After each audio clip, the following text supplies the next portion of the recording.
नहीं हो पाई थी वो वापस ले ली जाएगी। देखिए, by the stroke of this pen चार लाइंस का, एक पन्ने का, आधा पन्ने का जो ऑर्डर है, कई सैकड़ों हजारों बच्चों का भविष्य अधर में लटक गया है। मैं आपके माध्यम से सबसे पहले उन सब बच्चों को, उन सब एस्पायरेंट्स को यह आश्वासन देना चाहता हूं कि एकजुट जम्मू पार्टी उनके साथ, उनके समर्थन में, उनके साथ कंधा से कंधा मिला के आगे फ्रंट में खड़े होके लड़ने के लिए तैयार है। आपके माध्यम से मैं उन्हें यह भी आश्वासन देना चाहूंगा कि चाहे सड़क पर, चाहे कोर्ट्स में, किसी भी फोरम पे, किसी भी तरीके की सहायता की आवश्यकता हो तो एकजुट जम्मू अनकंडीशनल सपोर्ट उन्हें एक्सटेंड करेगा। ये उन बच्चों से अधिक इस ऑर्डर की इम्प्लीकेशन को और कोई नहीं समझ सकता जो अल्टीमेटली इन सब प्रोसेसेस में इन्वॉल्व थे। उनके भविष्य के साथ किस तरीके से खिलवाड़ किया गया, मैं आपको एक दो इंस्टांसेस देके समझाने का प्रयत्न करूंगा। बहुत स्टेजेस रहती हैं एक सिलेक्शन प्रोसेस में। First stage, second stage, third stage, कहीं कहीं फोर्थ स्टेज भी ऑल्सो। फिजिकल भी रहता है, मेडिकल भी रहता है, रिटन भी रहता है, इंटरव्यू भी रहता है। अलग अलग स्टेजेस में ये बच्चे थे। कुछ केसेस में कोर्ट्स में भी केस पेंडिंग थे। अलग अलग स्टेजेस क्रॉस करके ये बच्चे आगे बढ़े थे और कई वर्षों से इन प्रोसेसेस में इन्वॉल्व थे। हमारी पब्लिक सर्विस कमीशन और एसएसआरबी ये कोई प्रोफेशनल बॉडीज नहीं है जो समयबद्ध तरीके में, रीजनेबल टाइम पीरियड में सिलेक्शन प्रोसेस को कंक्लूड कर पाए। इनका ट्रैक रिकॉर्ड अभी तक सिलेक्शन प्रोसेस को प्रोफेशनली कंडक्ट करने का नहीं रहा है। तो 4 साल से, 5 साल से, 6 साल से, 7 साल से केसेस ऐसे पड़े हुए थे। तो पहली तो चीज, बहुत सारे बच्चे अब नया जो इन्होंने निर्णय किया कि इन सीटों को वापस लेके हम फ्रेश रिक्रूटमेंट प्रोसेस स्टार्ट करेंगे, उसमें पार्टिसिपेट ही नहीं कर सकते on account of age. Age relaxation को लेके कोई अभी स्पष्टीकरण पीएससी की तरफ से, गवर्नमेंट की तरफ से, एसएसआरबी की तरफ से नहीं आया। एक चीज। दूसरा, वो लोग जिन्होंने 2 स्टेजेस पार कर ली, 3 स्टेजेस पार कर ली, अब आप उन्हें कह रहे हैं कि आप फिर से नंबर 1 स्टेज से शुरू करिए, जोन ऑफ कंसिडरेशन को बढ़ा के। क्या इस बात की गारंटी है, या क्या वो बच्चा अपने भविष्य को देखे, अपने बारे में सोचे कि क्या वो फिर से in an extended zone of consideration afresh participate करके उस स्टेज पे पहुंच पाएगा जिस स्टेज पे वो ऑलरेडी था? क्या इस विषय में जो कोर्ट्स में case on account of as relaxation को लेके कोई अभी स्पष्टीकरण पीएससी की तरफ से, गवर्नमेंट की तरफ से, एसएसआरबी की तरफ से नहीं आया? एक चीज। दूसरा, वो लोग जिन्होंने 2 स्टेजेस पार कर ली, 3 स्टेजेस पार कर ली, अब आप उन्हें कह रहे हैं कि आप फिर से नंबर 1 स्टेज से शुरू करिए, जोन ऑफ कंसिडरेशन को बढ़ा के। क्या इस बात की गारंटी है, या क्या वो बच्चा अपने भविष्य को देखे, अपने बारे में सोचे कि क्या वो फिर से in an extended zone of consideration afresh participate करके उस स्टेज पे पहुंच पाएगा जिस स्टेज पे वो ऑलरेडी था? क्या इस विषय में जो कोर्ट्स में केस पेंडिंग है, वहां पे किसी भी तरीके के कारण के आधार पे इस विषय की जानकारी दी गई? मैं स्वयं कुछ कोर्ट केसेस में इन्वॉल्व हूं जहां पे इस ऑर्डर की इंप्लीकेशंस होती है, कोई जानकारी नहीं दी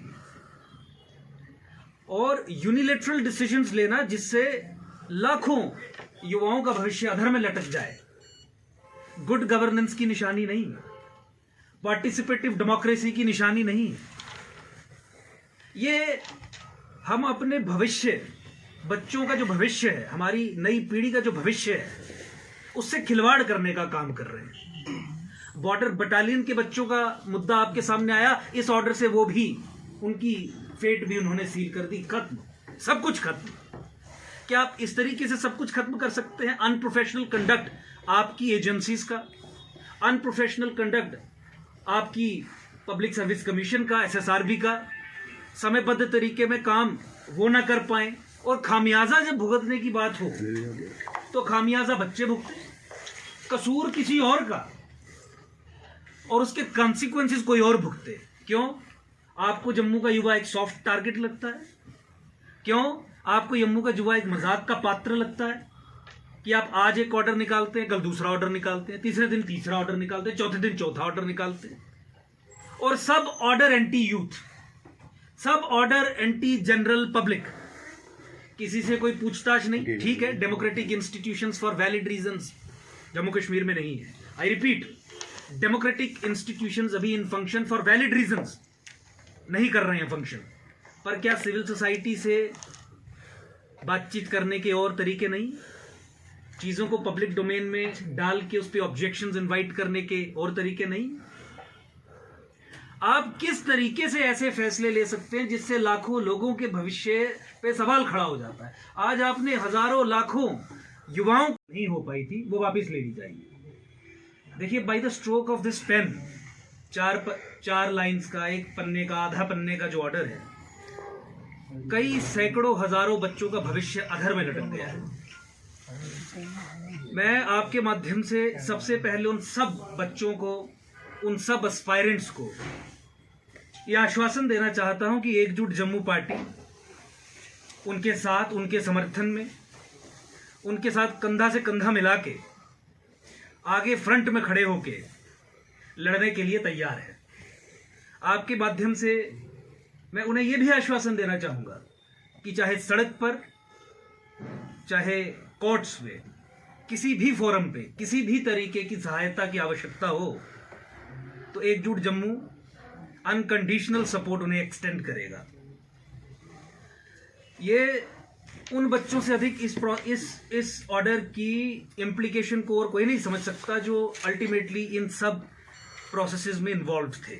उनके भविष्य के साथ किस तरीके से खिलवाड़ किया गया, मैं आपको एक दो इंस्टांसेस देके समझाने का प्रयत्न करूंगा। बहुत स्टेजेस रहती हैं एक सिलेक्शन प्रोसेस में। First stage, second stage, third stage, कहीं कहीं फोर्थ स्टेज भी ऑल्सो। फिजिकल भी रहता है, मेडिकल भी रहता है, रिटन भी रहता है, इंटरव्यू भी रहता है। अलग अलग स्टेजेस में ये बच्चे थे। कुछ केसेस में कोर्ट्स में भी केस पेंडिंग थे। अलग अलग स्टेजेस क्रॉस करके बच्चे आगे बढ़े थे और कई वर्षों से इन प्रोसेसेस में इन्वॉल्व थे। हमारी पब्लिक सर्विस कमीशन और एसएसआर भी ये कोई प्रोफेशनल बॉडीज नहीं है जो समयबद्ध तरीके में, रीजनेबल टाइम पीरियड में सिलेक्शन प्रोसेस को कंक्लूड कर पाए। इनका ट्रैक रिकॉर्ड अभी तक सिलेक्शन प्रोसेस को प्रोफेशनली कंडक्ट करने का नहीं रहा है। तो 4 साल से, 5 साल से, 6 साल से, 7 साल से केसेस ऐसे पड़े हुए थे। तो पहली तो चीज, बहुत सारे बच्चे अब नया जो इन्होंने निर्णय किया कि इन सीटों को वापस लेके हम फ्रेश रिक्रूटमेंट प्रोसेस स्टार्ट करेंगे, उसमें पार्टिसिपेट ही नहीं कर सकते ऑन अकाउंट ऑफ एज।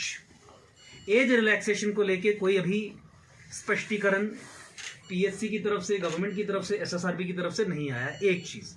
दूसरा, वो लोग जिन्होंने 2 स्टेजेस पार कर ली, 3 स्टेजेस पार कर ली, अब आप उन्हें कह रहे हैं कि आप फिर से नंबर 1 स्टेज से शुरू करिए, जोन ऑफ कंसिडरेशन को बढ़ा के।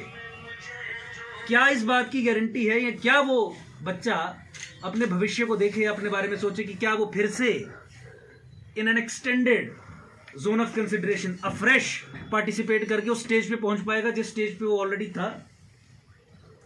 क्या इस विषय में जो कोर्ट्स में case on account of as relaxation को लेके कोई अभी स्पष्टीकरण पीएससी की तरफ से, गवर्नमेंट की तरफ से, एसएसआरबी की तरफ से नहीं आया? एक चीज।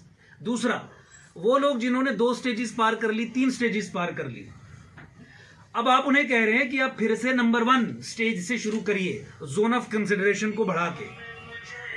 क्या इस बात की गारंटी है, या क्या वो बच्चा अपने भविष्य को देखे, अपने बारे में सोचे कि क्या वो फिर से in an extended zone of consideration afresh participate करके उस स्टेज पे पहुंच पाएगा जिस स्टेज पे वो ऑलरेडी था? क्या इस विषय में जो कोर्ट्स में केस पेंडिंग है, वहां पे किसी भी तरीके के कारण के आधार पे इस विषय की जानकारी दी गई? मैं स्वयं कुछ कोर्ट केसेस में इन्वॉल्व हूं जहां पे इस ऑर्डर की इंप्लीकेशंस होती है, कोई जानकारी नहीं दी, और यूनिलेटरल डिसीजंस लेना जिससे लाखों युवाओं का भविष्य अधर में लटक जाए, गुड गवर्नेंस की निशानी नहीं, पार्टिसिपेटिव डेमोक्रेसी की निशानी नहीं। ये हम अपने भविष्य, बच्चों का जो भविष्य है, हमारी नई पीढ़ी का जो भविष्य है, उससे खिलवाड़ करने का काम कर रहे हैं। बॉर्डर बटालियन के बच्चों का मुद्दा आपके सामने आया, इस ऑर्डर से वो भी, उनकी फेट भी उन्होंने सील कर दी, खत्म, सब कुछ खत्म। क्या आप इस तरीके से सब कुछ खत्म कर सकते हैं? अनप्रोफेशनल कंडक्ट आपकी एजेंसीज का, अनप्रोफेशनल कंडक्ट आपकी पब्लिक सर्विस कमीशन का, एसएसआरबी का, समयबद्ध तरीके में काम वो ना कर पाए, और खामियाजा जब भुगतने की बात हो तो खामियाजा बच्चे भुगते, कसूर किसी और का, और उसके कॉन्सिक्वेंसेस कोई और भुगते। क्यों? आपको जम्मू का युवा एक सॉफ्ट टारगेट लगता है? क्यों आपको जम्मू का युवा एक मजाक का पात्र लगता है कि आप आज एक ऑर्डर निकालते हैं, कल दूसरा ऑर्डर निकालते हैं, तीसरे दिन तीसरा ऑर्डर निकालते हैं, चौथे दिन चौथा ऑर्डर निकालते हैं, और सब ऑर्डर एंटी यूथ, सब ऑर्डर एंटी जनरल पब्लिक, किसी से कोई पूछताछ नहीं। ठीक है, democratic institutions for valid reasons Jammu Kashmir में नहीं है। आई रिपीट, डेमोक्रेटिक इंस्टीट्यूशंस अभी इन फंक्शन फॉर वैलिड रीजंस नहीं कर रहे हैं फंक्शन, पर क्या सिविल सोसाइटी से बातचीत करने के और तरीके नहीं? चीजों को पब्लिक डोमेन में डाल के उस पर ऑब्जेक्शंस इनवाइट करने के और तरीके नहीं? आप किस तरीके से ऐसे फैसले ले सकते हैं जिससे लाखों लोगों के भविष्य पे सवाल